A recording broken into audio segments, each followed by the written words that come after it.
Olá, eu sou o Luiz Otávio Siqueira do canal Fisiologia 3D e sejam bem-vindos ao vídeo de doenças da tireoide. Já vimos em vídeos anteriores que a tireoide é uma glândula cuja função seria a regulação do metabolismo basal.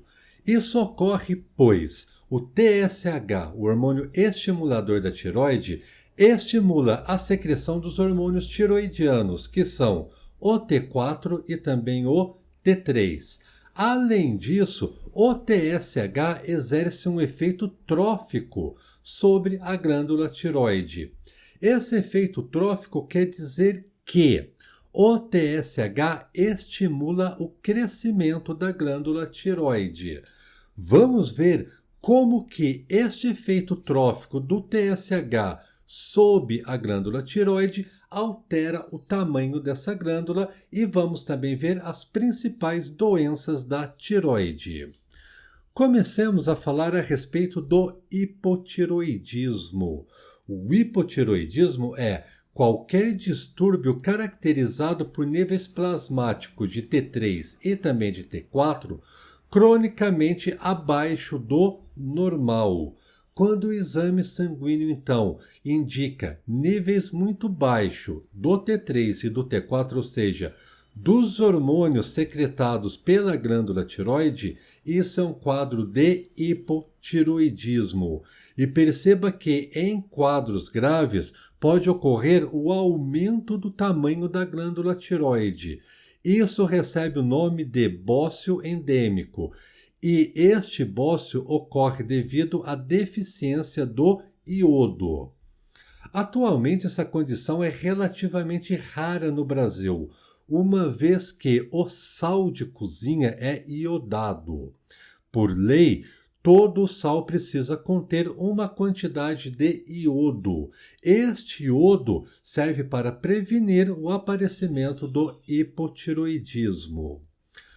E vamos ver também que a ausência do iodo na dieta diminui a síntese da secreção dos hormônios tiroidianos T3 e o T4. Nós vimos na videoaula anterior que o iodo é um componente essencial para a formação do T3 e também do T4 que ocorre no folículo tiroidiano. Diminuindo a síntese dos hormônios tiroidianos, ocorrerá a ausência da inibição por feedback negativo. Este evento, por sua vez, aumenta a secreção do TSH. Aumentando a secreção do TSH, estimulará a glândula tireoide a crescer. Então veja bem, pessoal. A chave do aumento do crescimento exagerado da tireoide ocorre graças à ausência da inibição por feedback negativo. Isso por quê? Porque a glândula tireoide não está secretando o T3 e o T4. Pode ser que alguns de vocês estejam com dúvida o que seria, afinal, essa ausência da inibição do feedback negativo. Vamos ver isso agora no próximo slide. Então, nós já vimos no slide anterior que a ausência da inibição do feedback negativo aumenta a secreção do TSH e, consequentemente, estimula o crescimento da tireoide. Só que, para entender o que é a ausência de inibição por feedback negativo, nós precisamos conhecer o eixo endócrino relacionado com a síntese do T3 e do T4. Vejamos que lá no hipotálamo ocorrerá a síntese do TRH, o hormônio liberador das tireotropinas, que por sua vez, o aumento desses hormônios estimula a hipófise anterior a secretar o TSH. O TSH, por sua vez, estimula a síntese e secreção de T3 e de T4, os hormônios da tireoide. Agora veja bem, com o aumento de T3 e o aumento do T4, ocorrerá uma alça de feedback negativo que vai inibir o hipotálamo a liberar o TRH. Ocorrerá a diminuição da secreção do TRH quando Ocorrer o aumento da síntese e secreção de T3 e do T4. Isso é uma alça regulatória hormonal, um feedback negativo. Veja o que eu coloquei ao lado para vocês. A ausência da inibição por feedback negativo aumenta a secreção do TSH. Agora fica mais fácil para a gente entender. Olha só, vamos imaginar uma condição na qual ocorreu a diminuição crônica da síntese do T3 e do T4. Se não tem T3 e T4 na corrente sanguínea, esta alça de feedback negativa não ocorrerá. Isso é a inibição por feedback negativo, ou melhor, a ausência da inibição por feedback negativo. O feedback não vai mais inibir a secreção do TRH. O que isso quer dizer?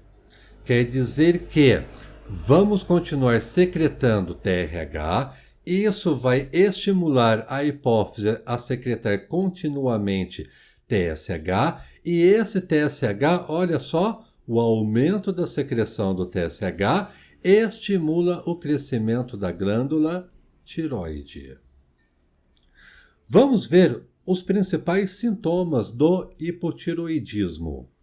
Coloquei para vocês a sintomatologia geral dos hipotiroides. Hipotiroides são os pacientes que apresentam hipotiroidismo. Esses pacientes apresentam uma taxa metabólica basal anormalmente baixa, uma vez que não está secretando T3 e T4. Também apresentam ganho acentuado de peso e letargia. Esses são os sintomas gerais. Porém, veja no próximo quadro que há vários outros sintomas relacionados com o hipotiroidismo, tais como comprometimento do crescimento, a letargia que nós já falamos, intolerância ao frio, a pele é grossa e ressecada, o pulso lento, reflexo também é lento. Além disso, o paciente apresenta constipação, perda de apetite e aumento de peso. Depressão e apatia também são sinais que indicam hipotiroidismo.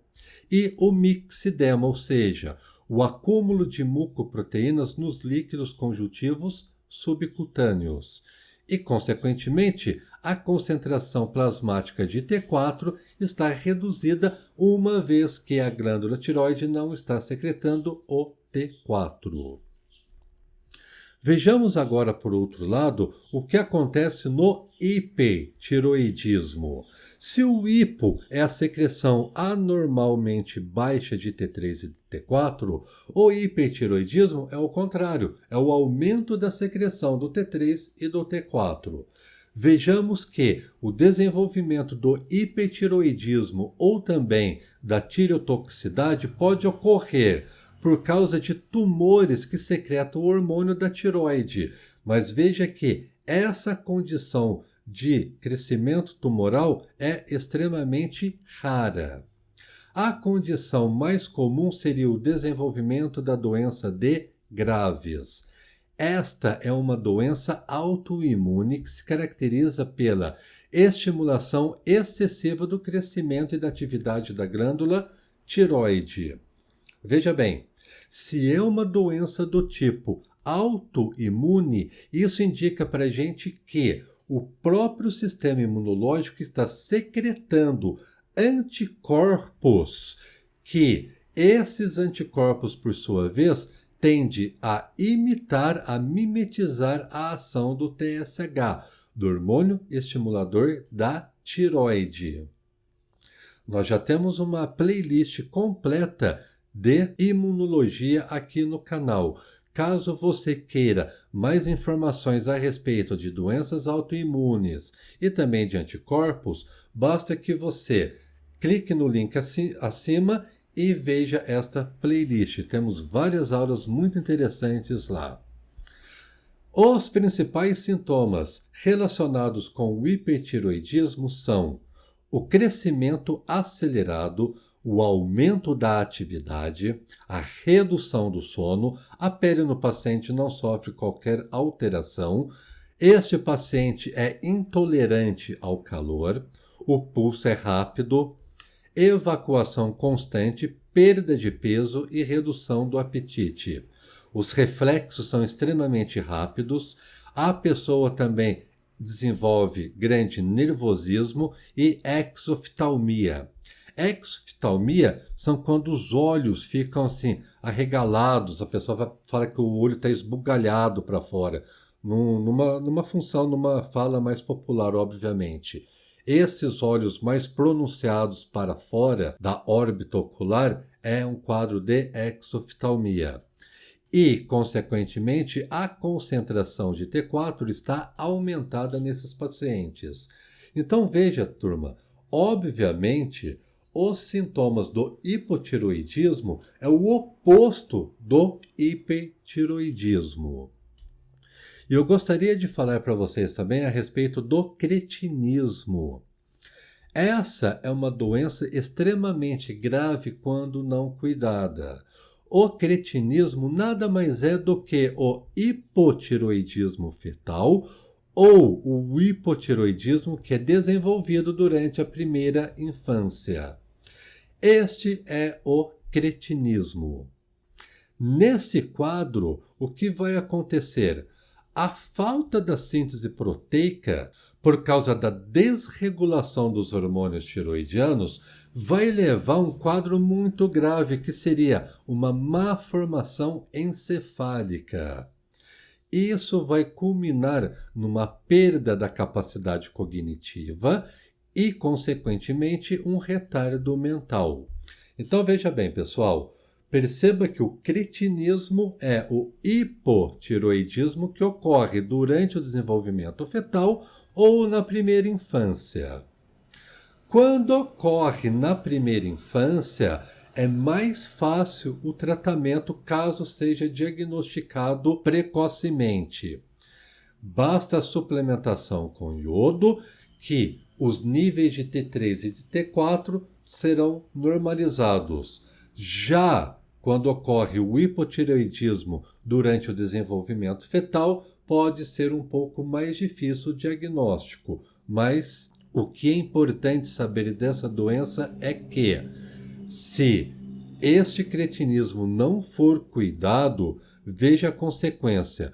Por causa da falta da síntese proteica, ocorrerá uma má formação encefálica. E nós já sabemos que, durante a primeira infância, o desenvolvimento do encéfalo é extremamente importante para a criança, uma vez que nessa fase da vida é onde ocorre a maior formação de conexões sinápticas e o maior desenvolvimento do encéfalo. Caso essa criança não seja diagnosticada ou tratada, a perda cognitiva desta criança será permanente e o retardo mental, consequentemente, também é permanente. Então, essa doença é simples de ser tratada, porém, se não cuidada, leva a problemas para o resto da vida desta pessoa. Gente, a respeito das doenças da glândula tireoide, era isso que eu gostaria de falar para vocês. Eu espero que vocês tenham gostado, que tenham compreendido os conceitos. Muito obrigado por me assistir e aguardo vocês no próximo vídeo.